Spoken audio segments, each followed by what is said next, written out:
So it's a pleasure to have you all here with us today. I'm Jinnie Hinderscheit, and I'm joined today with Professor Isabella Seeber and our second year DBA student, Nik Lewis. We will start today with introductions, and then I will briefly give you an intro to our DBA program and the school, then dive into our topic, and then Professor Seeber will give you some tips based on her experience as a DBA supervisor. And Nik Lewis will explain her experience and how she came up with her topic and her experience doing the DBA program. And then we will open the session up to Q&A. So we ask that for the questions and answers, please just type them into the chat because there's quite a few of us on here today, and we'll do our best to answer your questions. We might have a preference for the questions that are more aligned with our topic today. But if we're unable to get to your question, I'm happy to follow up with you after the call, or if your question is a little bit more specific, to meet with you individually as well. So to introduce, my name's Jinnie. I do the marketing and admissions for the DBA program. I am your first contact when you start to explore a doctorate, and I will help you with your application process. So I'd like to introduce Professor Seeber. Oh, sorry if you're muted. Sorry. So also a warm welcome from my side. Thank you very much for the introductions. So my name is Isabella Seeber. I'm originally from Austria, where I've also done my doctorate. And my background is in information systems. So basically my research very much focuses on how people deal with computers, information systems, which also combines at the moment social robots and chatbots and voice assistants and all those, very conversational agent-like technologies and their effects on our work practices in organizations. I'm here for now 2 years, and I am teaching and supervising 2 DBA students here in the US. And yeah, I'm very much looking forward to maybe also being able to answer some of your questions that you might have. Handing over to you, Nik. I am Nik Lewis. I am actually a adjunct professor myself. I teach organizational behavior and professional ethics at a California State University campus here in Southern California.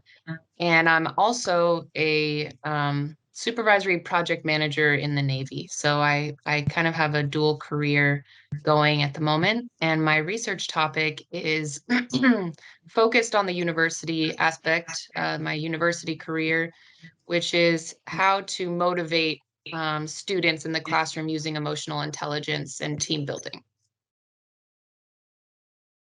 Excellent, thank you. So if anyone has questions for Nik and Isabella at the end, they'll be happy to dive more into their topics, which are very exciting. And I have to say that Isabella also has a robot. So we didn't invite the robot today, but it's really cool.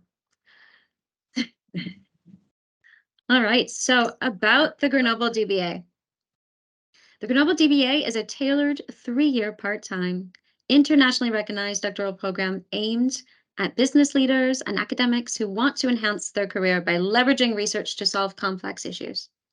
The format is adapted to the busy lives of professionals in a worldwide and delivered in a hybrid, flexible format. So sorry to read you the slide, but it's kind of I think it's important to get an essence of what it is to do a DBA.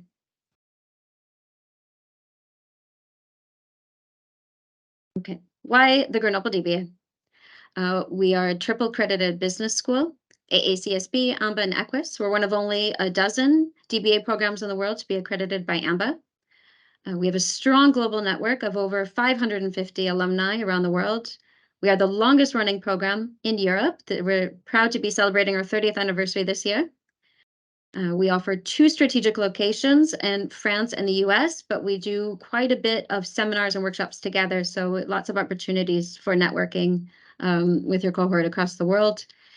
We offer our program in an online, on-site, flexible format. So our seminars are live, they're interactive, but you're able to join a lot of them remotely. So it's really adapted to the working professional, but also offering that really personalized, customized service. It looks like somebody's having a problem hearing. Does anyone else have a problem hearing? Is it okay?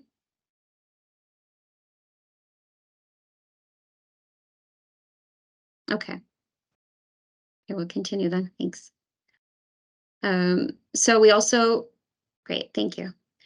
We also are one of the few programs to offer supervision from day one of the program. This is really important because all of our supervisors have been publishing for at least 5 years. They're very highly qualified researchers. We are also a member of EDBAC, which is very active in the US, and we are one of the top ranked business schools in research in France. A little bit about Grenoble, if you're not familiar with us.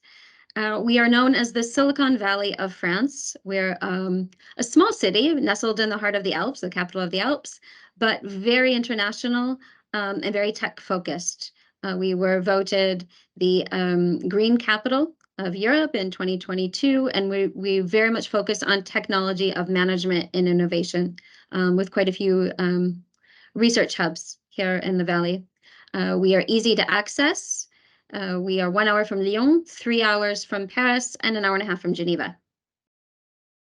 A bit about GEM, we have 200 core faculty, 600 guest lecturers, and about 500 employees. So if you're wondering if we can find a supervisor that specializes in your field, the answer is probably yes. So we're very much a research-focused business school. I invite you to visit our website and become familiar with our research, but we have 12 chairs and institutes. We have both a full-time PhD program here in Grenoble and a DBA program, 140 active doctoral students and 600 doctoral graduates. A lot of our researchers fall within these 9 teams, so I invite you to take a look and explore these teams. Your DBA won't necessarily fall within this, so don't feel this pressure, but it helps you to become familiar with some of the work of our profs. So I invite you to dig around, look at their publications, see what inspires you. All right, now to dive into our topic. And I want to leave lots of time for the Q&A because this is where the conversation gets engaging so I'll try not to go on too long. So identifying your DBA research topic. Just 1 second.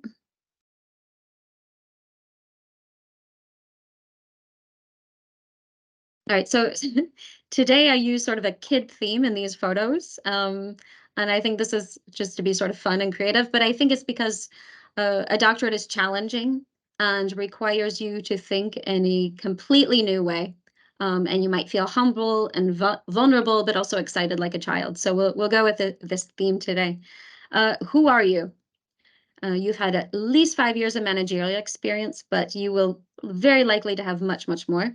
The average age of a DBA student is about 42 years old. So as you can see, that is anywhere between 30 and 65.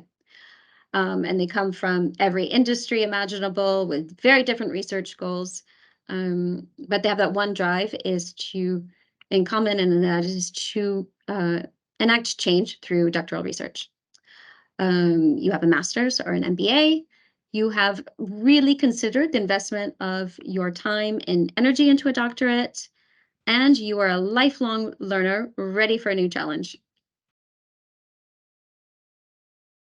All right, so what drives you? At the center of your doctorate is your dissertation. Your dissertation is more than the words and pages you will write. It will become your baby, and you will love it and be proud of it, but you will sometimes want that baby to take a nap.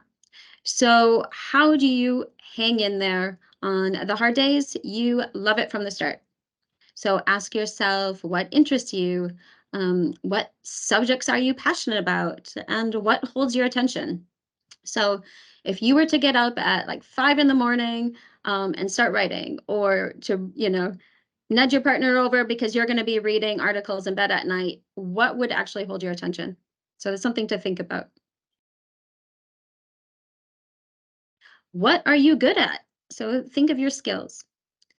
So a doctorate is a very steep learning curve, especially because many of us have been out of school for 20 plus years.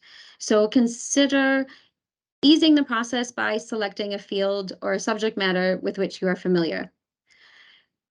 You don't necessarily have to, we'll get into this about your career development, but if you were to pick something completely new to you, you can imagine you'd have a lot more to learn to be able to get it done in time.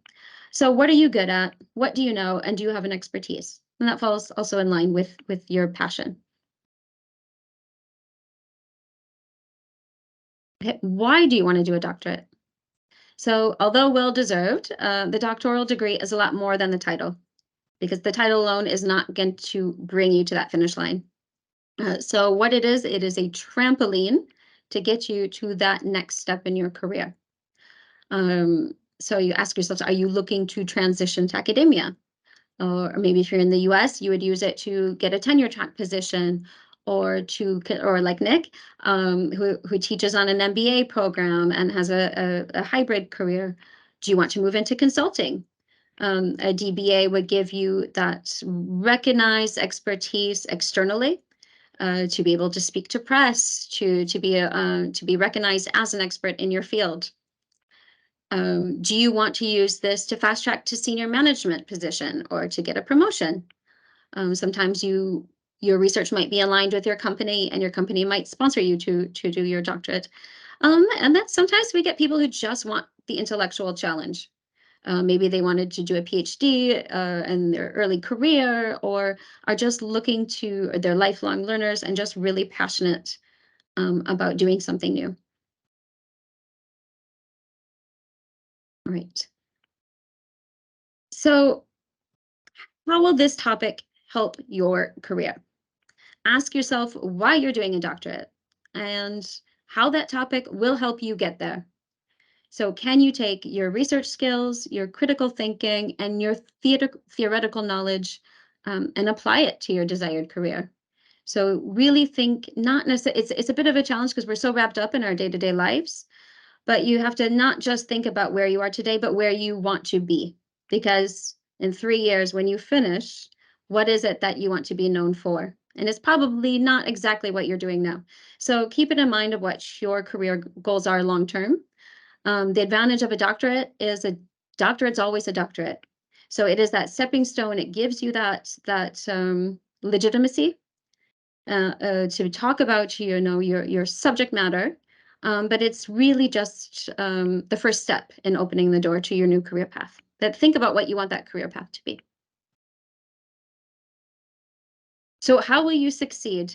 We broke this up into kind of 2 different ways, 2 things you need to think about, and that's both your personal life and academically. It's because it's, the program is designed for the working professional. Nevertheless, it will take up a lot of your time and energy and focus. So how will you manage your doctorate while managing also your family and work obligations? Do you have support from your employer? Not everyone wants to tell their employer, but it is something to think about. It does help sometimes to have support from your colleagues if you need to take time off to focus or work on your lunch breaks. Think about how you will effectively manage your time. And if you have questions about time management, we can talk about this in the Q&A also. But it's things to consider. Think about, what would your life be like doing a doctorate? Also academically. So this is part of the application process. You'll start to think about how you would conduct and analyze your research. So what sort of data do you have access to? Could you leverage your personal or professional network? Start to imagine, learn about what it's like to do a doctorate, and start to imagine how you would go about doing that. So it's really important to think about your support system, your family, your friends, your colleagues. How are you going to get through these 3 years? Of course, you have us as well as your support system. We are also part of your support system. That's important to think about. And ask the experts, ask those who are doing a doctorate. So look to others in the field, go to conferences, start building your network now. Look at the career paths of those you admire. I said earlier to go on our website. look at the research that we're doing, but you can go also on LinkedIn and look at researchers. A lot of people start by, subscribing to HBR or go on to, but once you really start thinking about your topic, start reading articles, like go on ResearchGate and dig through university websites and databases. Start to see who inspires you. What are some really cool things that people are working on that get you excited? But also ask your friends, ask people who know you, and what their advice is. But most importantly, you know yourself, you know your own challenges, your own goals. So listen to yourself. You're the expert in your own life. Now, developing your idea. This is the hard part. So we'll get into this a little bit with Professor Seeber in our Q&A and afterwards. But the first step is to really just read. So pick up articles. There's lots of free resources out there. Go on Google Scholar, ResearchGate, start to read, check out, lots of free articles. Learn about research. What is research? Learn about different research methodologies. Look at the research methodologies of people you find inspiring. Could you do that too? Do you find it inspirational? How would you do it? How would you build upon existing knowledge? So what you have learned in your reading, start to imagine, yeah, that's great, but what can I add? What can I add to this? Now start to question, like, could you use, this is where it gets to for a little bit mental gymnastics for us after we've been in industry for so many years. But can you use a theory and identify a managerial or business problem? How does this problem fit into a field of study? So consider the context. Think about how and from where you would need to collect data. Does this limit you to a certain country or industry? So you need to also make a clear distinction between your industry and your topic. So, for example, a question we might get is, do you do finance? Well, yes, we do finance, but what is your problem? What is it that you're identifying? Or recently, do you do healthcare? Okay, but is it organizational behavior in healthcare? Are we looking at tech adoption? What are we looking at? What is the problem? Because that might not necessarily be, related to your sector of activity. It might not. You might ask, where? Are you looking at certain, does the location matter in what you're looking at? So the good way to get going is really just keep reading and ask yourself those questions. Really just answering the 5 W's will get you quite far. And when you're starting to think about your idea. And the best step is just to write. Just hash out a couple paragraphs, because otherwise we start mulling and we get the idea, it just keeps spinning. Just get it on paper. Write one page. What do we know? What do we know about this topic? What is out there in the world already? Because something is out there, right? So what do we know? And then you can start to think, what can I add to this? What's missing? But really, I think it's really once you start to write, it will tell you if you're on the right path or not, if you're feeling inspired, if what you could do differently. Start to use common referencing styles. Look up like APA is probably the most standard, and this will get you back into the habit of doing research. Now, identify your contribution. This kind of gets back to passion, but the DBA is really about impact. It's about solving a problem. So think about how you can add value. What impact will your research make? You don't want to write something that will just sit on a shelf, right? So how will you improve managerial or business practices? So you have to frame your research so that it is meaningful and will have impact, but yet also stay narrow enough to be attainable. 3 years might seem long, but it's not, so you can't solve it all. So you have to sort of keep those in mind. How is this problem that's very narrow and attainable, also going to make a broader impact. But most importantly, keep it interesting. You have to stay passionate about this topic. And to summarize, so just take a breath. A doctoral program is a marathon and not a sprint.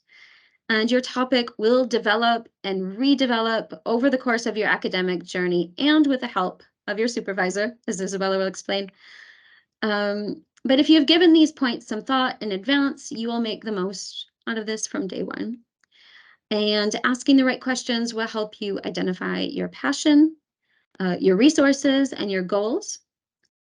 And this will help you broaden or narrow your research question by considering different contexts, and will give you satisfaction and drive to make impact on your community, your organization, or your field. And so with that, I will stop. And I would like to invite Isabella to kind of maybe step in and share her experience and some tips with us. In the meantime, we'll invite everyone to start to think about maybe your questions. Thank you, Jinnie. So thanks also for already providing such a good overview of what the DBA is, and for so many slides I thought check. Yes, I totally agree, because it's such a big topic that is like right inside your heart, which you will carry wherever you go. Even if you are like in a meeting, you might be still thinking about your DBA, and ideas might spark, and you will bring that back.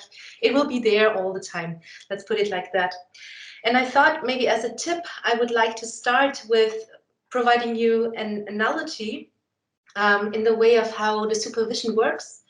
Because from my experience, you are kind of in the center of everything. So when it comes to your DBA and your idea that you will carry and develop over the years, imagine this to be an island that you will build up, where you put and seed a palm tree, where maybe grass will grow, where maybe some sort of animals will come and grow and whatever.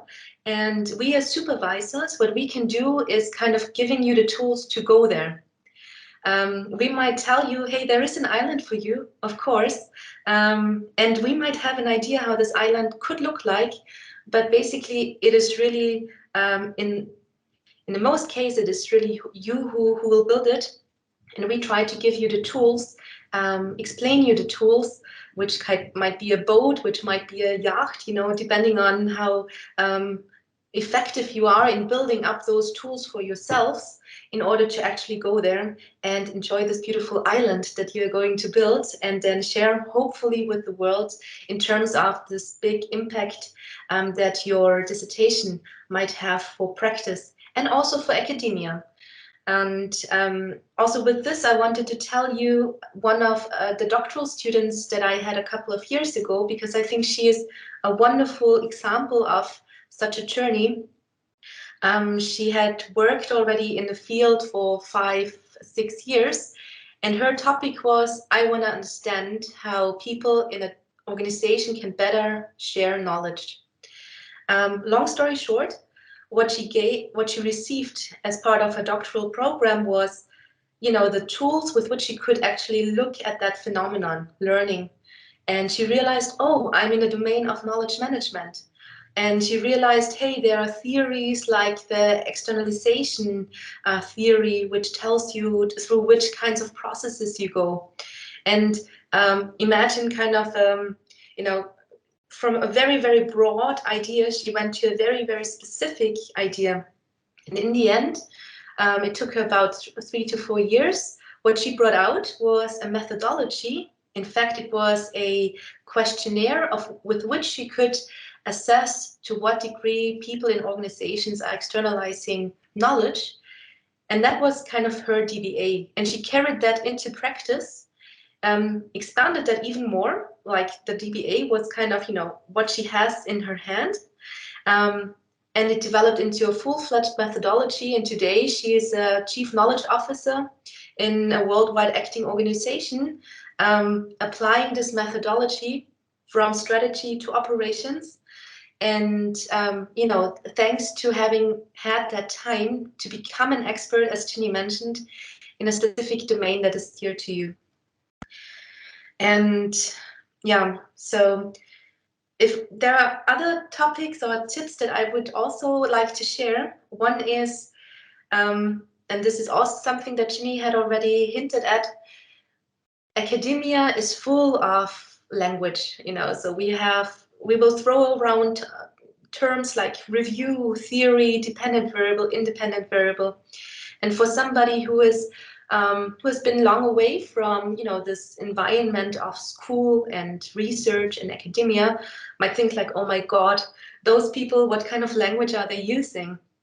And I think today, especially what we will be seeing in the next couple of years, it will be amazing for you, because there are tools coming out. I'm just saying ChatGPT, and you have an assistant, you have a co-pilot that will help you, get this grasp of what our language is, how you can learn methodologies, and hopefully very quickly, where you can get ideas of what is actually my, contribution, what is contribution of someone else, to get that straight, and you will not necessarily only need to depend on your supervisor, but you will have someone who you can ask every day at every hour of the day in order to help you to wrap your mind around and to actually also give you ideas for your DBA thesis maybe.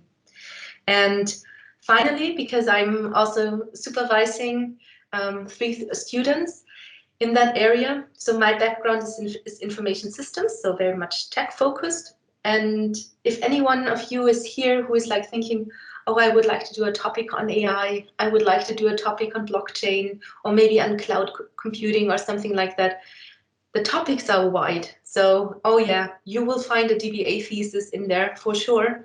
But be aware, the technology alone will not be enough, because technologies are changing extremely fast. What we will try to do, and which is usually a tough thing if you have a technology-led idea for a DBA, is to actually wrap your mind around the theory, to wrap your mind around concepts that have actually a long-lasting effect.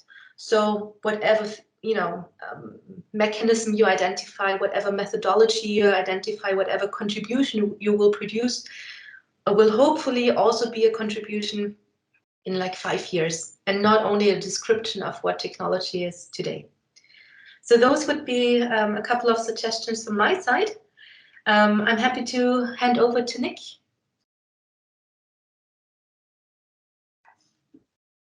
Well, I first just want to thank both of you for giving such comprehensive coverage on the topic. I feel like a lot of good tips have been shared so far. So what I will contribute is my own personal experience with this process.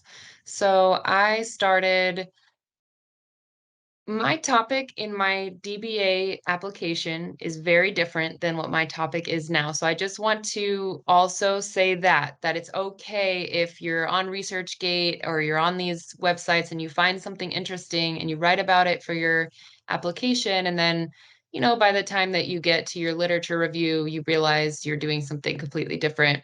I think that it's good to start broad to know what your interests are. And that's what I did. So personally, I knew I was interested in organizational behavior because I teach it. I knew I was interested in ethics. I knew I was interested in emotional intelligence because at work, I'm a leader and I'm a supervisor. So I'm constantly hosting team building events, and um, during our meetings, I'll have us do a warm up of our struggles and triumphs and for the week. So I knew that was my area of interest, and I was nervous that it was too floaty to fit in with my background of having an MBA and wanting to do a DBA. And what I mean by floaty is touchy feely, and it wasn't, luckily. So what I wrote about in my application was I wanted to give a reason. So I actually wrote about AI, though I'm very, very not well versed in that topic. But I wrote about how the reason why emotional intelligence is so needed in the workforce is because AI is going to take over all of our jobs, and that's one thing that they will not be able to replicate. So that was my story, but I pivoted since then because I realized I didn't really need a reason to bolster why emotional intelligence was so important, other than a reason that was techie. And so I made the reason that it motivates people, essentially.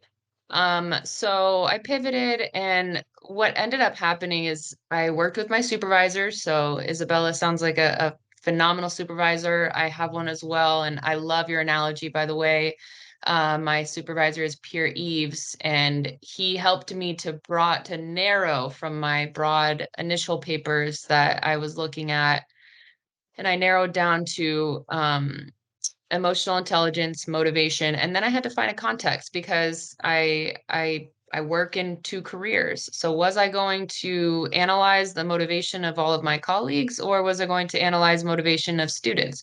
And I ended up finding students a little more interesting to me because I connect more with the problems that my students are facing. So the university that I teach at is comprised of primarily underrepresented minorities, and they are all working full time pretty much. If I ask my classroom, how many of you work full time in addition to going to school full time, almost every single hand goes up.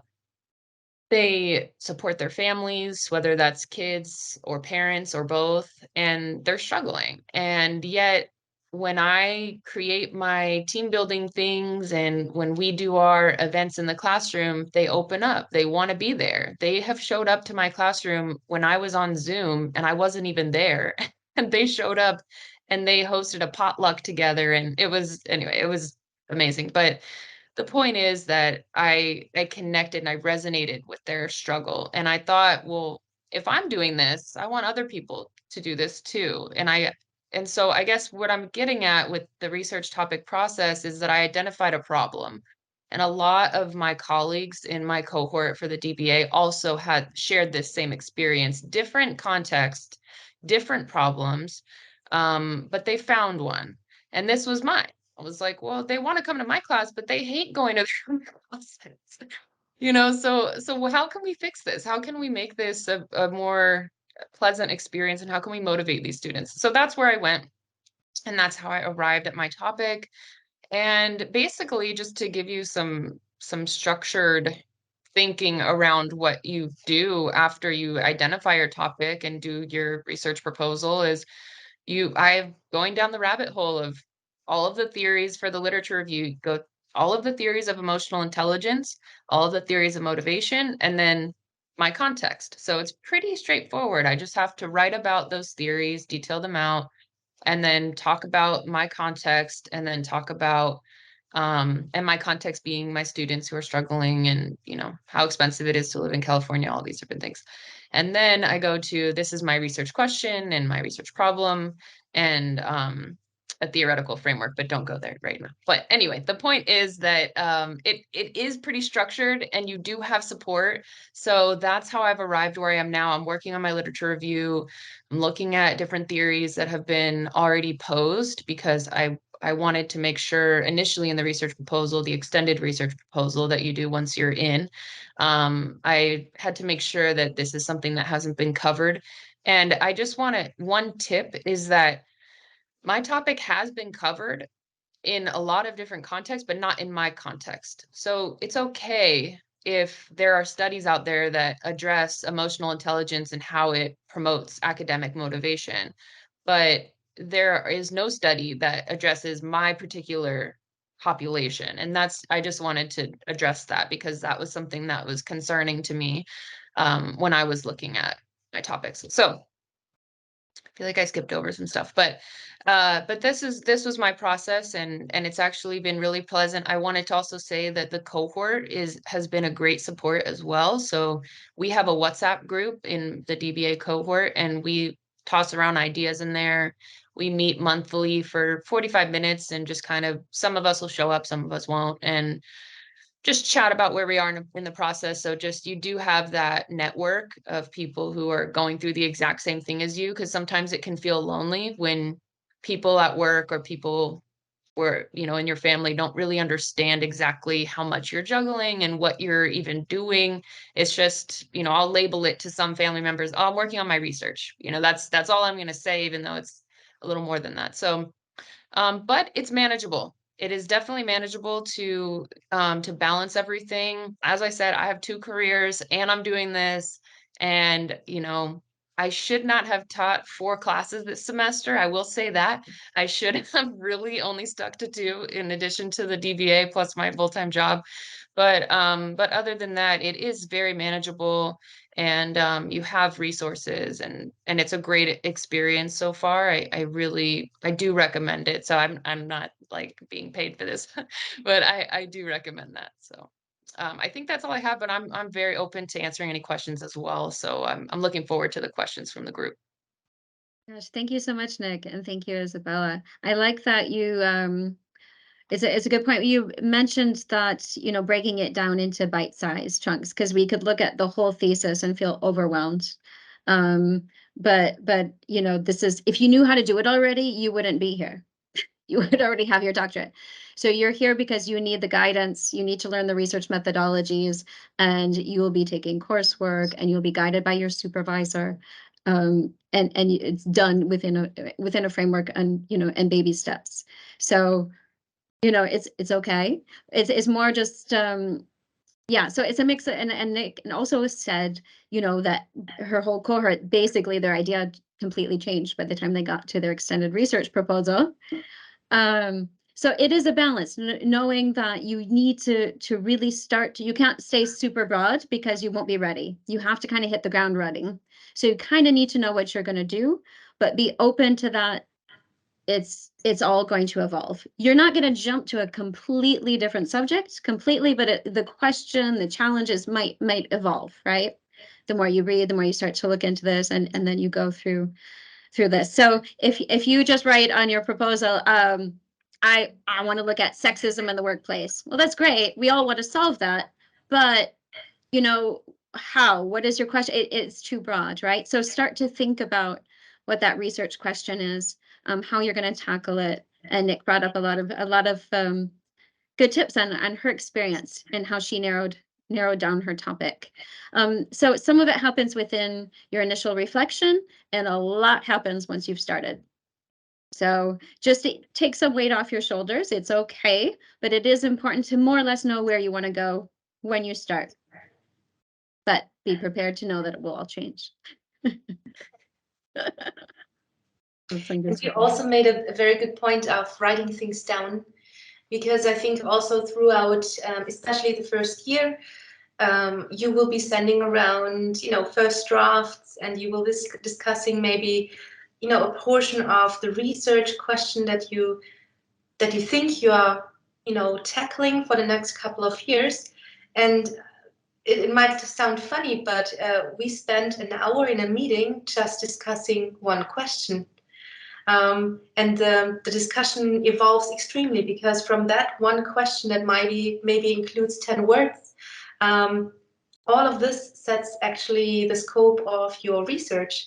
So you will be, you know, there is a lot of detail going on in the DBA as well. And I think this is one very nice skill that you will develop also throughout this experience, that skills like listening, active listening, attention to detail, collaboration, creativity, especially also critical thinking, all of those very soft skills, they will be trained on a regular basis, and with every meeting that you're gonna have with your supervisor, most likely. Yeah, that's the comment that we get the most from alumni, was that it's changed how they work in their day-to-day, you know, and how they work with their colleagues, how they organize themselves. It gives them a way to sort of think differently about how they approach their work. We invite anyone to just maybe type your questions into the chat if we have any questions.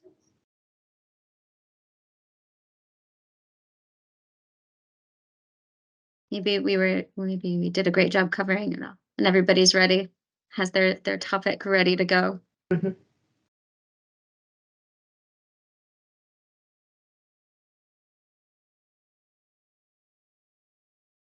Oh, let's see. We see a hand up.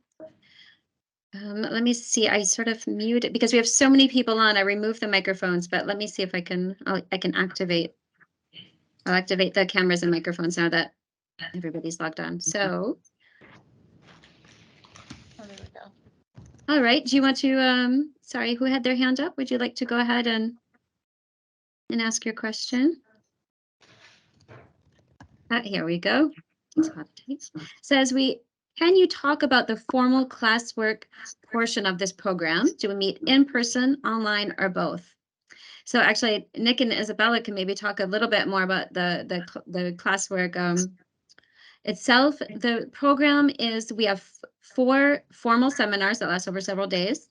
2 of them are in person, the other 2 online, and the rest is online. So you will need to travel, depending on where you're at. If you're joining our DBA France program, you will come to Paris and to Grenoble for 2 of the seminars. If you're in the US, you will also do one of our seminars in Los Angeles.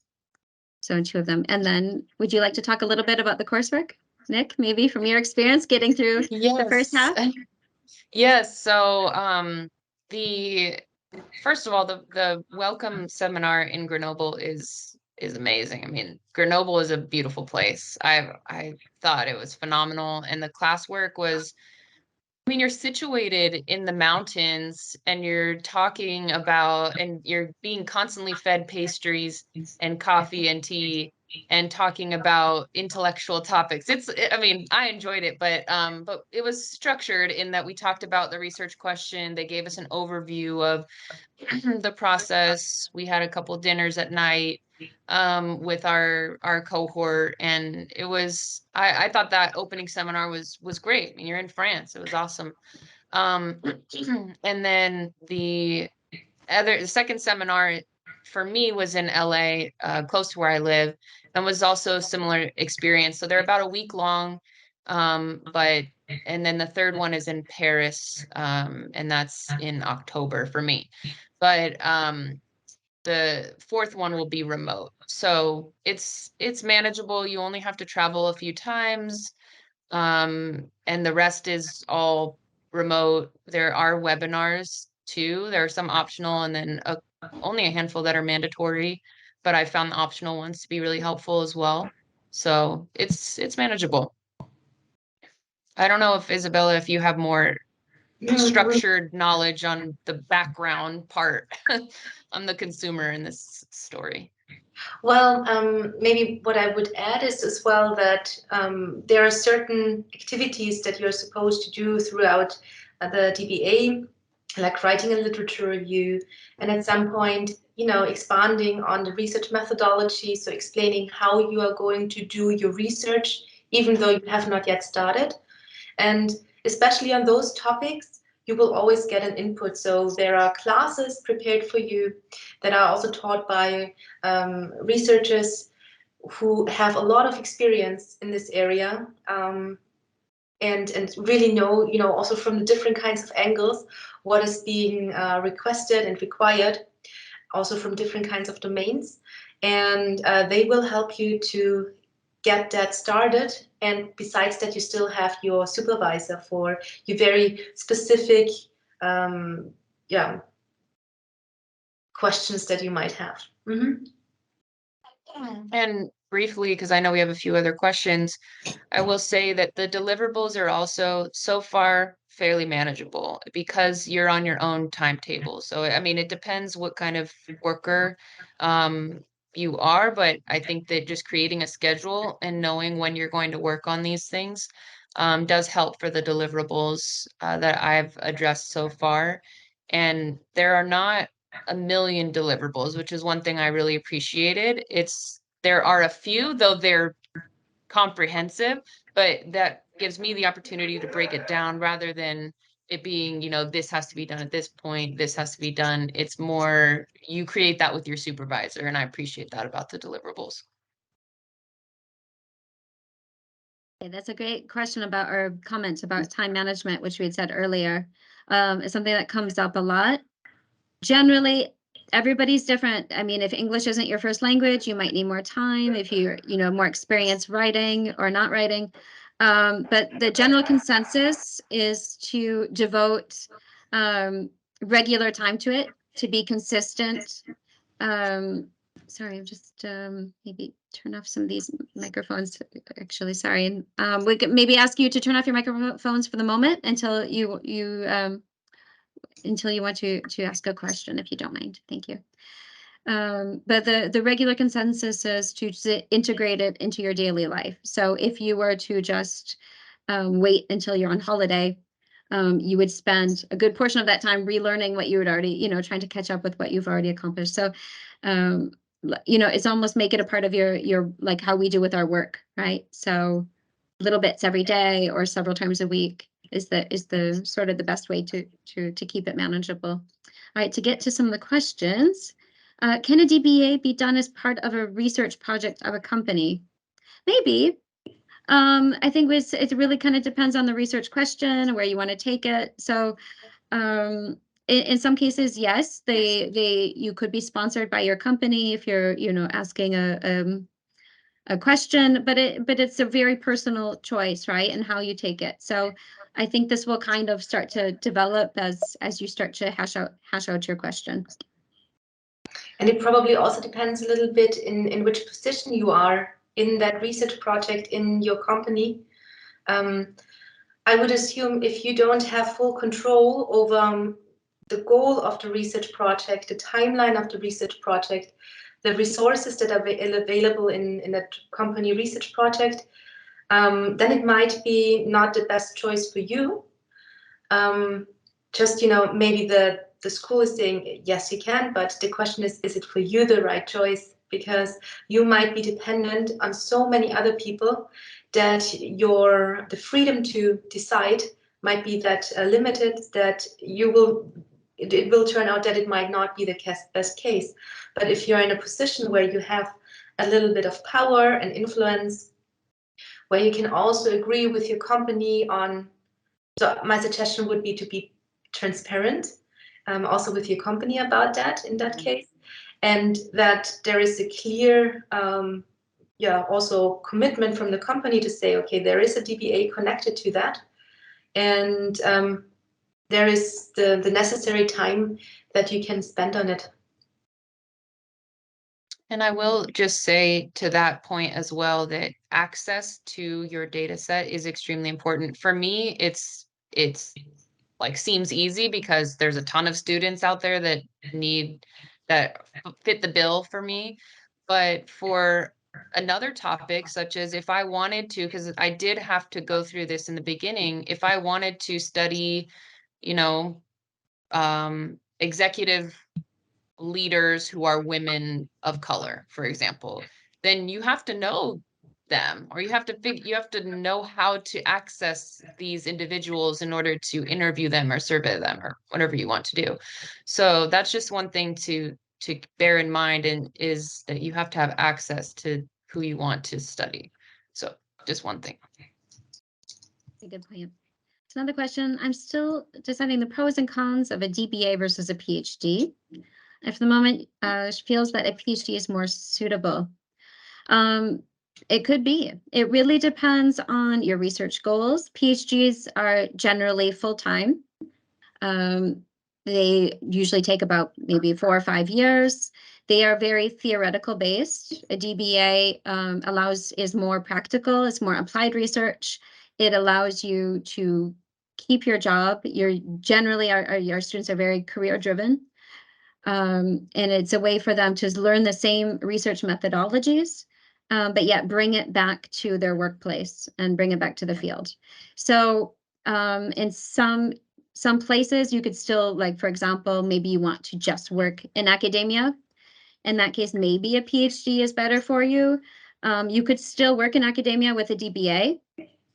Generally, it's a hybrid career, but we do have profs at GEM who have done a DBA. Our academic director has a DBA. One of our heads of departments has a DBA. really it's what you do with your doctorate after as well. And also being triple accredited helps you, especially AACSB accreditation if you're looking to get an academic position in the States. So there's some things to think about. You know, do you want to just go into academics and just do theory? Then maybe a PhD is better. Do you want to keep your job? Maybe a DBA is better. You'll still learn the same skills from both, but they're slightly different career paths. And I would also say that the daily life is very different. So depending on where you intend to do your PhD, but most programs that I know in the US and in the German-speaking countries, and I think in general Europe, are very much set like that you really work at the university, at the business school full-time. You will have your PhD thesis, and you will have lots and lots of coursework. So, for example, our students, they have from October to until April, you know, like lots and lots of courses where they get basics. So everything connected with methodologies, with review, with research paradigms, with so many different kinds of areas. Plus, you also have a part of your job will be to be working for others with background or with the reason being that you should also be able to teach. So you will have some sort of pedagogical hours where you support other professors in preparing their courses, for example, or do evaluations of student works, plus research support in our case, which means that you do additional work. So the PhD, the thesis is there. Yes, it is a big part of this pie that you have as a PhD, but you will be also working with quite some considerable amount of working hours on things that are not directly your PhD thesis. Mm-hmm.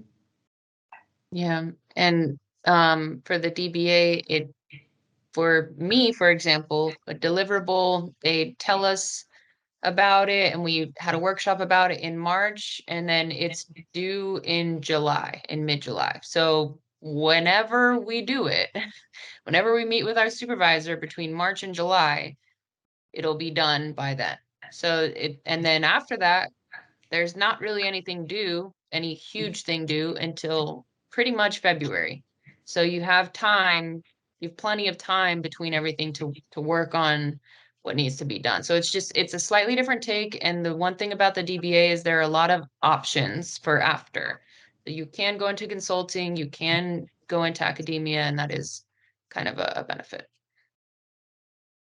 Another question. What are the main points you consider during the admissions screening? Again, what we mentioned. Because it is very much a program that attracts senior level managers or the experience.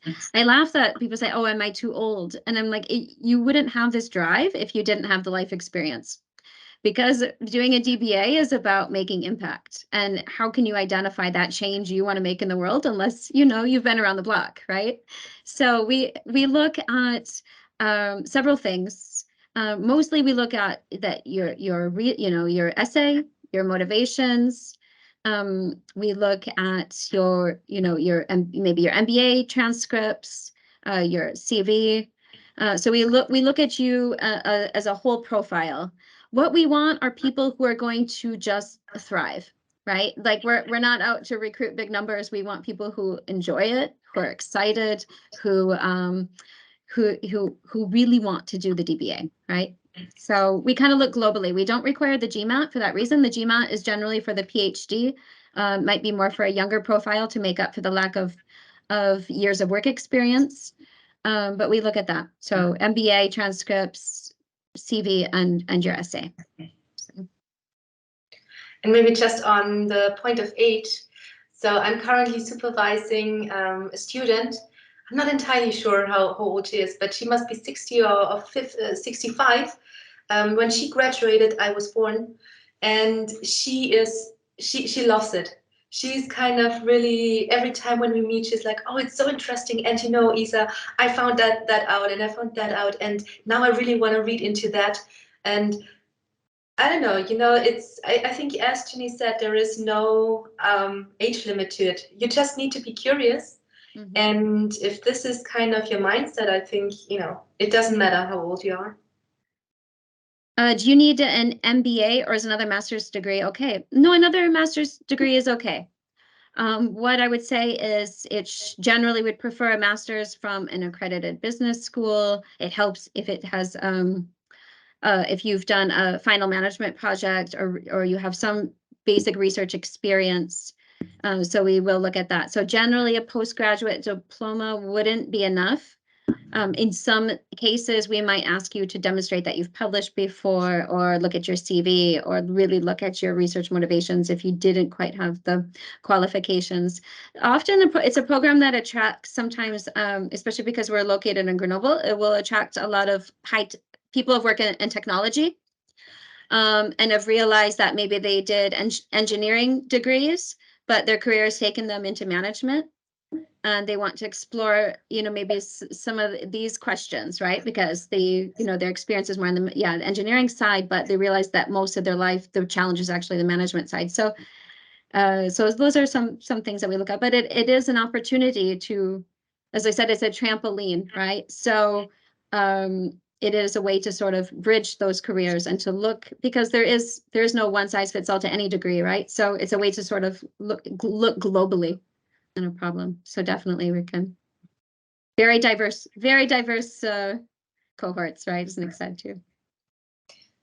Yeah, and since you mentioned the technology background, engineering background, computer science maybe background, and then linking it to business, I think especially in my working domain in information systems, that's a perfect match because you have a much quicker grasp of what the technology is about, what the challenges are also for organizations to adopt that technology, and then link it to any kind of business problem or in the person problem that you identify. So it can actually be a plus also. Excellent. All right. Well, we're coming up on the hour. So if there are no other questions, we'll stop there. But I'll send a follow-up email to everybody on the call today. And so please feel free to reach out to any of us if you have questions or if you'd like to meet. So I suggest for the next step is just to start reading and start writing. And that'll help you get through the next question of whether or not you want to do a DBA. All right. Well, thank you so much. And thank you, Nik. And thank you, Isabella, for sharing your experiences. And hopefully next time, Isabella, we can meet the robot, but still very cool stuff you're working on. I will bring it next time. Cool. Thank you. Good luck. Thank you so much. Thank you. Bye. Everyone, have a nice week. Bye. Act